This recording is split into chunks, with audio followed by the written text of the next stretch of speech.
Hello everyone, welcome और welcome back to my YouTube channel English literature zone. आज के video में हम लोग सिंटैग्मेटिक रिलेशंस और पैराडिग्मेटिक रिलेशंस के बारे में पढ़ने वाले हैं, जो कि लिंग्विस्टिक का काफ़ी इंपॉर्टेंट टॉपिक है। मोस्टली जो है 5 मार्क्स का क्वेश्चन एग्जाम में इस वाले टॉपिक से आता है, लेकिन ये जो नोट्स रेडी किए हुए हैं हम लगभग 3 पेज का रेडी किए हुए हैं ताकि 10 मार्क्स का भी क्वेश्चन आ जाए, तो आप आराम से आंसर लिख सकते हो। स्टार्ट करते हैं। सबसे पहले इंट्रोडक्शन वाले सेक्शन से।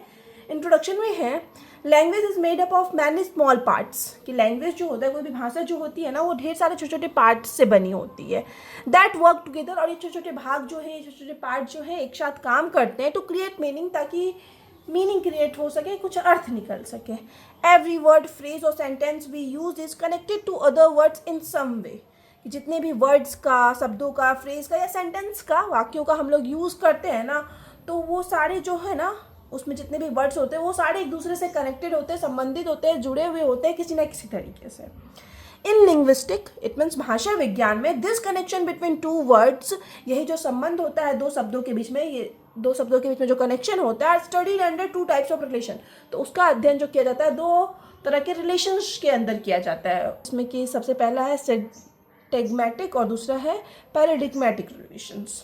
These two ideas were introduced by the famous Swiss linguistic Ferdinand de Saussure, कि ये जो 2 आइडियाज़ हैं, 2 विचार हैं या 2 रिलेशन हम लोग बोल सकते हैं, उसको जो इंट्रोड्यूस किया गया था, उसको जो पहली बार यूज़ किया गया था ना, वो एक फेमस स्विस लिंग्विस्टिक भाषाविद फर्डिनेंड डे सोशर के द्वारा किया गया था, who is often called the father of modern linguistic, जो कि जिनको कि प्रायः मॉडर्न लिंग्विस्टिक का, इट मीन्स आधुनिक भाषा विज्ञान का फादर भी कहा जाता है। ठीक है, तो ये ध्यान रखिएगा, लिंग्विस्टिक पेपर के लिए मोस्ट इंपॉर्टेंट क्वेश्चन हो जाता है कि मॉडर्न लिंग्विस्टिक के फादर कौन है। फर्डिनेंड डे सोशर है, जो कि एक स्विस लिंग्विस्टिक थे, और यही जो है सबसे पहले ये जो टर्म है सिंटैग्मेटिक और पैराडिग्मेटिक रिलेशंस के बारे में डिस्कस किए हुए हैं, बताए हुए हैं। अब सबसे पहले हम लोग सिंटैग्मेटिक रिलेशंस के बारे में पढ़ लेते हैं। Syntagmatic relations are the relations, syntagmatic relations जो होते हैं वैसे रिलेशंस होते हैं, ऐसे संबंध होते हैं, दैट एग्जिस्ट बिटवीन 2 वर्ड्स, जो कि 2 शब्दों के बीच में एग्जिस्ट करता है, जो कि 2 शब्दों के बीच में हम लोग को देखने को मिलता है। That occur together in A sequence, जो कि एक क्रम के साथ होता है। इन अदर वर्ड्स, दूसरे शब्दों में, दिस आर हॉरिजेंटल रिलेशन, कि ये जो रिलेशन होता है सिंटैग्मेटिक रिलेशन जो होता है ना, वो हॉरिजेंटल रिलेशन होता है। हॉरिजेंटल मतलब इस तरीके से, मतलब इसका रिलेशन इससे, इसका रिलेशन इससे, तो हॉरिजेंटल रिलेशन देखने को मिलता है सिंटैग्मेटिक रिलेशन में। How words are arranged and combined in a sentence to make sense, मतलब हॉरिजेंटली कैसे वर्ड्स को अरेंज किया गया है, कंबाइन किया गया है, एक साथ लाया गया है ताकि सेंटेंस बन सके और उस सेंटेंस का कोई ना कोई सेंस हो, अर्थ हो।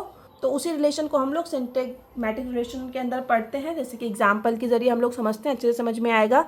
एक लाइन है, एक सेंटेंस है, the cat sits on the mat, here each word has a syntagmatic relation with the other words next to it. तो यहाँ पे जितना भी वर्ड यूज़ किया गया है ना, उस सब का एक दूसरे से ना सिंटैग्मेटिक रिलेशन है। ठीक है, मतलब उसके नेक्स्ट में जो वर्ड आया है ना, उसके साथ सिंटैग्मेटिक रिलेशन देखने को मिलता है। Each words depend on the others, सारा वर्ड जो है एक दूसरे पे डिपेंड करता है, to form a meaningful sentence, ताकि एक मीनिंगफुल, एक अर्थ वाला सेंटेंस क्रिएट हो सके। If we change the order, कि अगर हम इसका ऑर्डर चेंज कर दें, मतलब उलट पुलट कर दें इसको, मतलब द को लिख दें, फिर सिट्स लिख दें, फिर मैट लिख दें, फिर ऑन लिख दें, फिर कैट लिख दें, फिर से द लिख दें, मतलब उल्टा पुल्टा कर दें, कि हम लोग ऑर्डर को चेंज कर दें सेंटेंस के, द मीनिंग चेंजेस कम्प्लीटली, तो क्या होगा, उसका मीनिंग भी पूरी तरह से बदल जाएगा या फिर कोई अर्थ ही नहीं निकलेगा। लेकिन सिंटैग्मेटिक रिलेशन में क्या होता है कि इस तरीके से वर्ड्स को अरेंज किया जाता है कि उसका कोई ना कोई अर्थ निकले। ठीक है, दिस शोज, तो ये हमें दिखाता है कि how important syntagmatic relations are in sentence construction. तो यहाँ से हम लोगों को क्लियर हो जाता है, दिख जाता है, समझ आ जाता है कि किसी भी सेंटेंस के कंस्ट्रक्शन में, किसी भी वाक्य की रचना में, संरचना में कितना ज़्यादा इंपॉर्टेंट हो जाता है सिंटैग्मेटिक रिलेशंस। ठीक है, अब दूसरा जो रिलेशन है हम लोग का पैराडिग्मेटिक रिलेशन, उसके बारे में पढ़ते हैं कि वो कैसा होता है, उसको समझने की कोशिश करते हैं। Paradigmatic relations are the relationship between 2 words, इसमें भी 2 शब्दों के बीच में ही संबंध होता है पैराडिग्मेटिक रिलेशंस में भी, that can replace each other, लेकिन यहाँ पे जो है एक वर्ड जो है दूसरे वर्ड को रिप्लेस कर देता है, मतलब उसकी जगह ले लेता है, in the same position, same उसी जगह पे ले लेता है। मतलब यहाँ पे अगर 4 वर्ड है, तो अगर 3rd नंबर का वर्ड्स का हटा, तो वहाँ इसका जगह जो है दूसरा शब्द आके ले लेता है सेम पोजीशन पे। इन ए सेंटेंस, इट मीन्स किसी भी सेंटेंस में। दे आर वर्टिकल रिलेशन, कि ये जो रिलेशन होता है, पहला वाला पढ़े थे सिग्मेटिक रिलेशन जो होता है वो हॉरिजेंटल होता है, लेकिन ये जो होता है वर्टिकल होता है रिलेशन, ठीक है। बेस्ड ऑन चॉइस, ये चॉइस पे आधारित होता है, नॉट कॉम्बिनेशन, ना कि कॉम्बिनेशन पे। फॉर एग्जाम्पल, इसको भी एग्जाम्पल के जरिए समझेंगे तो ज़्यादा अच्छा समझ में आएगा। इन द सेंटेंस, फिर से वही सेंटेंस है, the cat sits on the mat, the word cat can replace with dog. यहाँ पे हम कैट वर्ड को रिप्लेस कर सकते हैं डॉग के साथ, बॉय के साथ, या फिर बर्ड के साथ, ठीक है। क्या हो जाएगा, the dog sits on the mat, या फिर the boy sits on the mat, इस तरीके से आ जाएगा, बन जाएगा सेंटेंस की। जैसे ही कैट को रिप्लेस किया गया, वहाँ पे दूसरा वर्ड लाया गया सेम ही पोजिशन पे। Each of this new sentence, और हर बार जो नया सेंटेंस बना वर्ड को रिप्लेस करने पे, स्टिल मेक सेंस, फिर भी क्या है, उनका सेंस है, कोई ना कोई अर्थ है। यहाँ पे था कि बिल्ली चटाई पे बैठती है, दूसरे में हो जाएगा कुत्ता बैठता है, तीसरे में हो जाएगा लड़का बैठता है। But the meaning changes slightly, लेकिन क्या होता है कि उस लाइन का, उस सेंटेंस का कोई ना कोई अर्थ है, लेकिन उसके अर्थ में ना थोड़ा बहुत जो है परिवर्तन देखने को मिलता है। Cat, dog and boy belong to the same paradigmatic sets, और कैट, डॉग और बॉय जो वर्ड है, ये तीनों जो है एक ही तरह के पैराडिग्मेटिक सेट से बिलोंग करता है।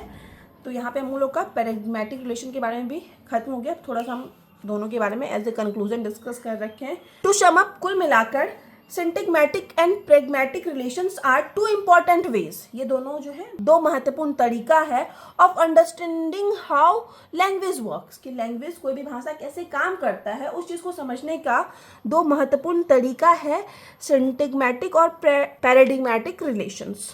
Both relation complement each other, दोनों रिलेशन जो है ना एक दूसरे को कॉम्प्लीमेंट करते हैं, इट मीन्स परफेक्ट करते हैं, पूरा करते हैं।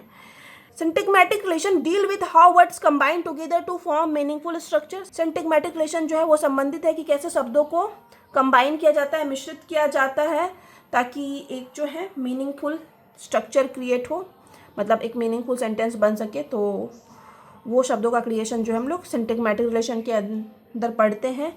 अब है पैराडिग्मेटिक रिलेशन डील विथ, वही पैराडिग्मेटिक रिलेशन जो है वो संबंधित है how words can be substituted, कि कैसे वर्ड्स को सब्स्टिट्यूट किया जाता है, इट मीन्स चेंज किया जाता है, एक वर्ड का स्थान दूसरे वर्ड्स को दिया जाता है विथ अदर वर्ड्स, दूसरे शब्द से, मतलब कैसे एक वर्ड को चेंज किया जाता है दूसरे शब्द से, टू क्रिएट न्यू मीनिंग, ताकि नया मीनिंग बन सके, नया अर्थ निकल सके, ठीक है। तो यहाँ पे हम लोग का दोनों सिंटैग्मेटिक रिलेशन और पैराडिग्मेटिक रिलेशन खत्म होता है। वीडियो अगर आपको अच्छा लगा, आपके सिलेबस का है, तो आप लोग वीडियो को लाइक करना, चैनल को सब्सक्राइब करना और कमेंट करके बताना वीडियो को कैसा लगा।